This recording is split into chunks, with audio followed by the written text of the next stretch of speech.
జీవితంలో వచ్చిన సమయాన్ని వినియోగించుకోకపోతే తర్వాత ఎంత బాధపడినా కాలం తిరిగి రాదు. గోపికి చిన్నప్పటి నుంచే చదువు మీద ఆసక్తి లేదు. చదువుకో చెప్పినా వినేవాడు కాదు.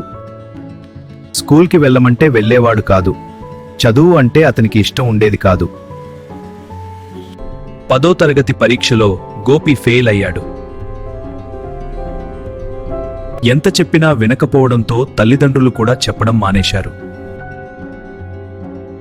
ఇష్టముంటే పనికి వెళ్ళేవాడు, లేకపోతే ఇంట్లోనే ఉండిపోయేవాడు. ఇంతలోనే గోపి తండ్రి అనారోగ్యంతో చనిపోయారు. చుట్టుపక్కల వాళ్ళు కూడా అతన్ని చూసి నవ్వేవారు. నీకేం వస్తుంది అని ఎగతాళి చేసేవారు. ఇప్పుడే గోపికి నిజం అర్థమైంది. కుటుంబ భారం అంతా తన మీద పడింది. చిన్నప్పుడు అమ్మానాన్న మాట విని చదువుకుని ఉంటే నా జీవితం ఇలా ఉండేది కాదు అని గోపి బాధపడ్డాడు.